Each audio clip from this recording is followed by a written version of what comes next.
একবার ভাবুন তো, একটা জীবন্ত মেয়েকে হাত পা বেঁধে মাটির নিচে অর্ধেকটা পুঁতে রেখে তার ওপর অনবরত পাথর মারা হচ্ছে। মানুষটা চিৎকার করে করে বলছে আমি নির্দোষ, আমি নির্দোষ, কিন্তু তার কথা শোনার কেউ নেই। এমনকি এই পাথর মারা শুরু হয় তার বাবার হাত দিয়েই। কি নির্মম, তাই না? আজকে কোনো গল্প না, শোনাচ্ছি ইরানের সুরাইয়া নামের একটি মেয়ের সাথে ঘটে যাওয়া একটি সত্য ঘটনা। নিজেদের স্বার্থ সিদ্ধির জন্য পবিত্র ধর্মকে যে কতটা জঘন্যভাবে ব্যবহার করা যায় তা দেখানো হয়েছে এই মুভিতে। বলছি 2008 সালে মুক্তি পাওয়া দ্য স্টোন অফ সুরাইয়া মুভিটির কথা। এই মুভিটি আপনার চোখে জল এনে দেবে।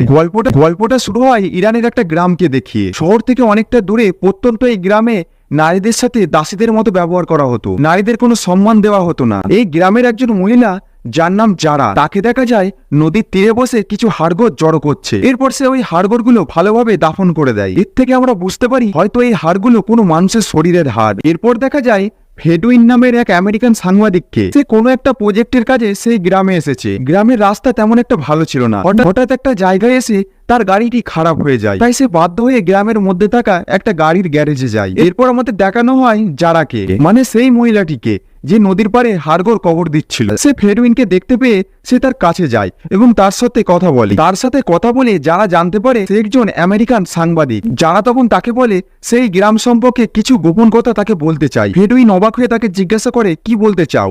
এদিকে যারাকে অচেনা একটা লোকের সঙ্গে কথা বলতে দেখে গ্রামের মৌলবী এবং গ্রাম প্রধান সেখানে আসে। তাদেরকে দেখে যারা চুপ করে যায়। তখন মৌলবী ও গ্রাম প্রধান যারাকে সেখান থেকে চলে যেতে বলে। যারা চলে গেলে মৌলবী ও গ্রাম প্রধান ফেডুইনকে বলে সে একটি পাগল মহিলা, আপনি তার কথায় কোনো কান দেবেন না। তাদের কথা শুনে ফেডুইন তো ভালোভাবেই বুঝতে পারে যে যারা তাদের গ্রাম সম্পর্কে কোনো গোপন কথা তাকে বলতে চাইছে। আসলে মৌলবী আর গ্রাম প্রধান চায় না যে যারা অচেনা মানুষের কাছে তাদের গ্রামের রহস্যটা বলুক। যারা সেখান থেকে চলে গেলেও সে লুকিয়ে লুকিয়ে ফেডুইনের উপর নজর রাখতে থাকে। ফেডুইন একটা চায়ের দোকানে বসে চা খাচ্ছিল। ঠিক সেই সময় যারা তার বাড়ির ঠিকানা লিখে সেই কাগজটা ফেডুইনের দিকে ছুঁড়ে দেয়। প্রথম দিকে ফেডুইনের যারার বাড়িতে যাওয়ার কোনো ইচ্ছা না থাকলেও কিন্তু কৌতূহলবশত সে তার বাড়িতে যায়। প্রথমেই যারা তাকে ধন্যবাদ জানায় তার বাড়িতে আসার জন্য। ফেডুইন তাকে বলে যা বলার একটু দ্রুত বলবেন, আমাকে আবার শহরে ফিরে যেতে হবে। তখন যারা তাকে বলে আপনি আপনার রেকর্ডার অন করে আমার কথাগুলো রেকর্ড করুন, আমি চাই আমার প্রতিটি শব্দ যেন গোটা পৃথিবীর মানুষ শুনতে পায়। ফেডুইন তার রেকর্ডার অন করলে যারা তার কথা বলতে শুরু করে।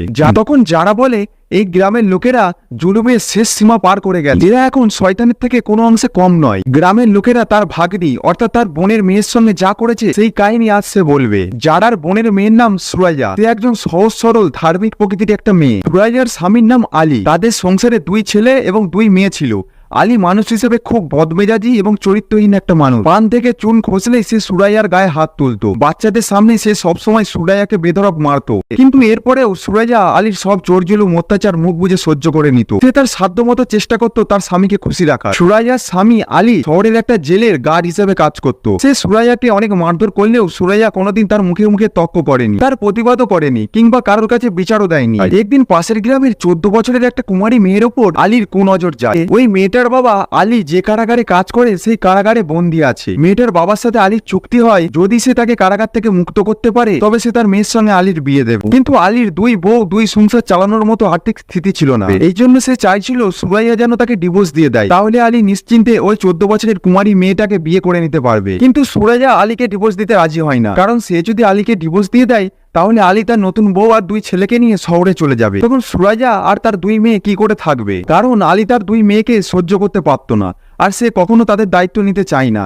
আলী সুরাইয়াকে ডিভোর্স দিতে না পেরে গ্রামের মৌলবীর কাছে যায়। সে মৌলবীকে বলে সুরাইয়ার কাছে গিয়ে ডিভোর্সের ব্যাপারে তাকে রাজি করাতে, কারণ গ্রামের সব লোক মৌলবীর কথা মেনে চলতো। কিন্তু মৌলবী তাদের ব্যক্তিগত জীবনে হস্তক্ষেপ করতে চাইছিল না। মৌলবী রাজি না হওয়ার কারণে আলী তাকে ব্ল্যাকমেল করে আর বলে সে যদি তার কথা না শোনে তাহলে মৌলবীর অতীত সে সবার সামনে ফাঁস করে দেবে। আসলে মৌলবী আজ থেকে 15 বছর আগে একজন খুনি ডাকাত ছিল এবং সে জেলে বন্দী ছিল, যা আলী ছাড়া এই গ্রামের আর কেউ জানে না। তাই মৌলবী বাধ্য হয়ে আলীর বাড়িতে গিয়ে সুরাইয়াকে বোঝাতে রাজি হয়। পরের দিন সে আলীর বাড়িতে যায় সুরাইয়াকে রাজি করতে। সে সুরাইয়াকে বলে সে যদি আলীকে ডিভোর্স দিয়ে দেয় তাহলে আলী তাকে এক টুকরো জমি আর একটা ঘর দিয়ে দেবে। সুরাইয়া তার কথায় রাজি হয় না, কারণ এই এক টুকরো জমি আর এই ঘর দিয়ে তার আর তার দুই মেয়ের ভরণ পোষণ সম্ভব নয়। এদিকে সুরাইয়াকে দেখে মৌলবীর মনে কাম বাসনা জেগে ওঠে। সে তাকে অফার করে সুরাইয়া যদি তার স্বামীকে ডিভোর্স দিয়ে দেয় তাহলে সে তাকে উপপত্নী বা রক্ষিতা হিসেবে রাখবে, সে তার সব দায়িত্ব নেবে। আর এদিকে যারা তখন বাইরে থেকে তাদের সব কথা শুনছিল। এরপর যারা ভেতরে এসে মৌলবীকে অপমান করে সেখান থেকে তাড়িয়ে দেয়। এতে মৌলবী অনেক রেগে যায়। সে চলে যাওয়ার সময় বলে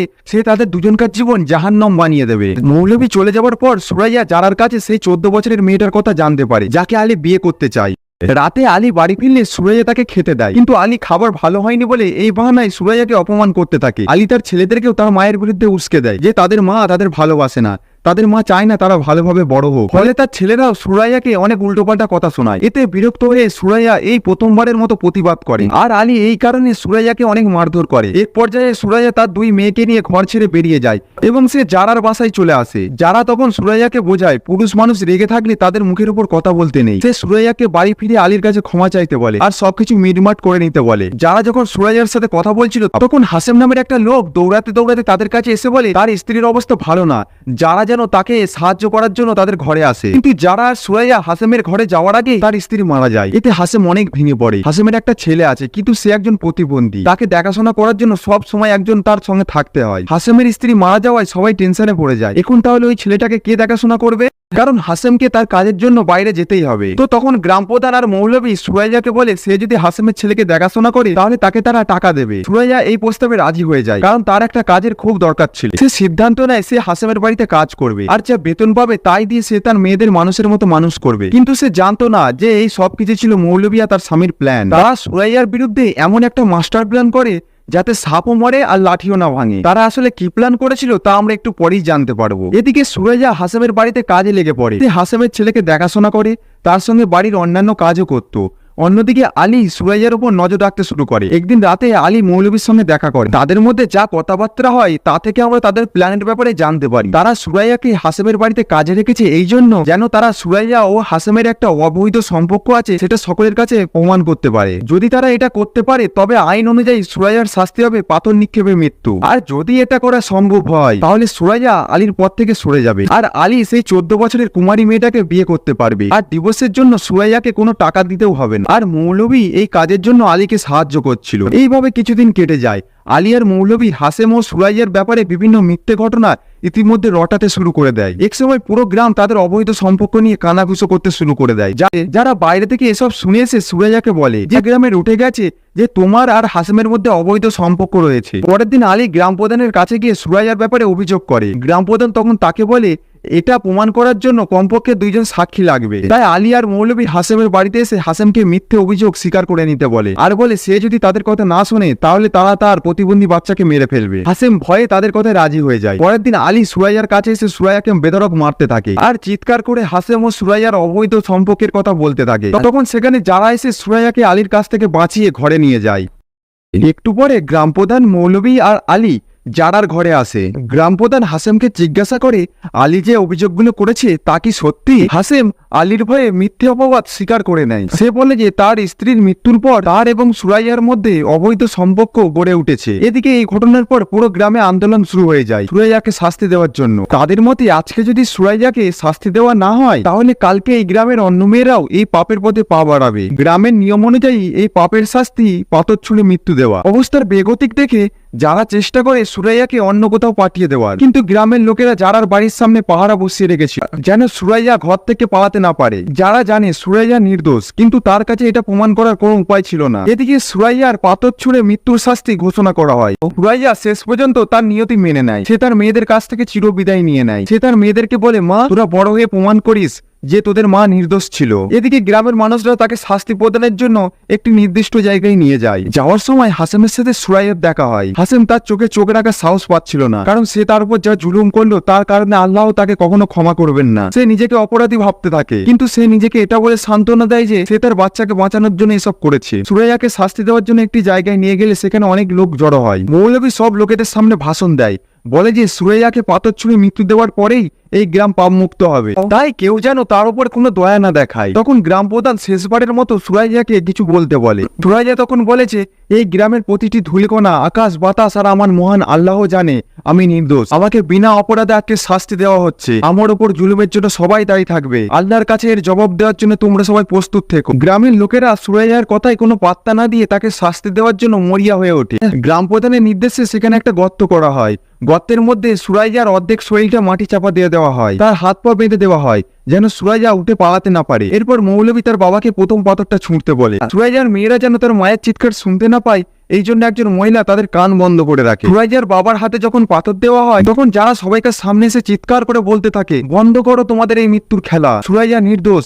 আল্লাহ কখনো একজন নির্দোষকে শাস্তি দিতে বলেননি, কিন্তু তার কথা কেউ শুনছিল না। সেখানে থাকা কিছু লোক তাকে টানতে টানতে নিয়ে যায়। যারা চিৎকার করে তখনও বলে যাচ্ছিল, তোমরা সুরাইয়ার জায়গায় আমাকে শাস্তি দাও, তার ছোট ছোট বাচ্চাগুলোকে মা হারা করো না। কিন্তু তার কথা শোনার মতো কেউ ছিল না। এদিকে সুরাইয়ার বাবা একজন বৃদ্ধ মানুষ, নিজের মেয়েকে পাথর মেরে হত্যা করতে হবে একথা সে স্বপ্নেও কোনোদিন ভাবেনি, কিন্তু সমাজের চাপে আজকে তাকে এই কাজটা করতে হচ্ছে। কাপা কাপা হাতে সুরাইয়ার বাবা তার দিকে পাথর ছুঁড়ে মারে, কিন্তু পরপর 3টে পাথর নিক্ষেপ করলেও সেই পাথর সুরাইয়াকে স্পর্শ করে না, অর্থাৎ সুরাইয়ার গায়ে গিয়ে লাগে না। তখন সেখানে উপস্থিত একজন বৃদ্ধ মহিলা বলে ওঠে, পরপর 3টে পাথর যখন মিস হয়ে গেছে, তার মানে আল্লাহ চান না এই শাস্তি কার্যকর হোক। হয়তো এই মেয়ে নির্দোষ, এর শাস্তি বন্ধ করা হোক।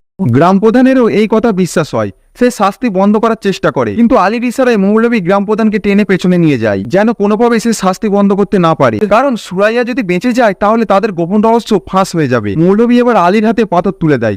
আলী সুরাইয়াকে পাথর ছুঁড়ে মারে, আর সেই পাথর গিয়ে লাগে সুরাইয়ার ঠিক কপালে। ঠিক এটা থেকে গ্রামের লোকেরা চিৎকার করে ওঠে। এরপর সুরাইয়ার ছেলেদেরকে পাথর ছুঁড়তে বলা হয়, তারাও তার মায়ের দিকে পাথর ছুঁড়ে মারে।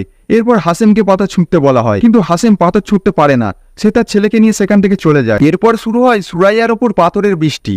গ্রামের লোক বৃষ্টির মতো পাথর ছুটতে থাকে সুরাইয়ার দিকে। পাথরের আঘাতে সারা শরীর রক্তে লাল হয়ে যায় সুরাইয়ার। এক পর্যায়ে সে মাটিতে লুটিয়ে পড়ে। গ্রামের লোকেরা মনে করে সুরাইয়া হয়তো মারা গেছে। আলী সুরাইয়ার কাছে আসে চেক করার জন্য যে সুরাইয়া মারা গেছে কিনা। সে তার কাছে এসে বুঝতে পারে সুরাইয়া এখনো মারা যায়নি, সে অজ্ঞান হয়েছে মাত্র। তখন আলী সবাইকে চিৎকার করে বলে, সুরাইয়া এখনো মারা যায়নি, তার উপর আবার পাথর ছুড়ো। ভাবো একবার কেমন মন মানসিকতা। এরপর আরেক দফা পাথর বৃষ্টি শুরু হয় সুরাইয়ার ওপর। এবার সত্যি সত্যি সুরাইয়া মারা যায়। এরপর গ্রামের সব লোক, এমনকি সুরাইয়ার বাবাও সুরাইয়াকে ওই অবস্থায় ফেলে রেখে যে যার বাসায় চলে যায়। রাতে কিছু মহিলা সুরাইয়ার মৃতদেহটাকে তুলে নিয়ে পরিষ্কার করে দাফন করে দেয়, কিন্তু সেই রাতে কিছু কুকুর লাশটা তুলে তার কিছু অংশ খেয়ে ফেলে। ওই যে গল্পের শুরুতেই আমরা দেখেছিলাম যারা কিছু হাড়গোড় একত্রিত করে আবার কবর দিচ্ছিল, আসলে সেইগুলো সুরাইয়ার শরীরের হাড়গোড় ছিল। এরপর আবার আমরা বর্তমানে ফিরে আসি।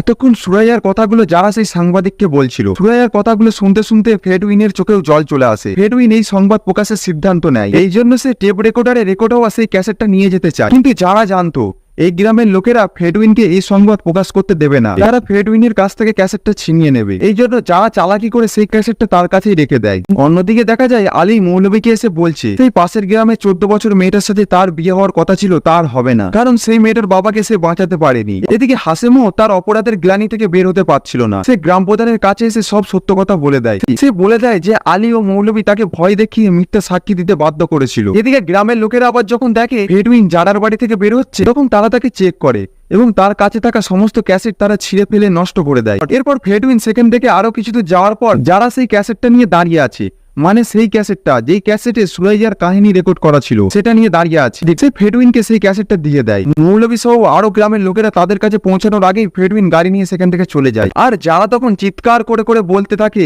সুরাইয়ার কাহিনী এখন পুরো পৃথিবীর মানুষ জানতে পারবে, পুরো পৃথিবী এখন জানতে পারবে সুরাইয়া নির্দোষ ছিল। আর এই মুভিটি এখানেই শেষ হয়ে যায়। আর বলে দিই, এই মুভিটি আজ পর্যন্ত 7টা অ্যাওয়ার্ড পেয়েছে। আর এই মুভিটি একটা ইরানের সত্য ঘটনার উপর নির্মিত। নিজেদের স্বার্থের জন্য মানুষ পবিত্র ধর্মকে যে কতটা বাজেভাবে ব্যবহার করতে পারে তার নিদর্শন হচ্ছে এই মুভিটি। আর সত্যি সত্যি আমাদের সমাজে এমন কিছু মানুষ আছে যারা ধর্মকে অপব্যাখ্যা করে তাদের স্বার্থ সিদ্ধি করে। মহান উপরওয়ালা তো সবাইকে সমান অধিকার দিয়েছে, তাহলে সব শাস্তি মেয়েরাই কেন পাবে? মেয়েদের উপর কেন অত্যাচার করা হবে?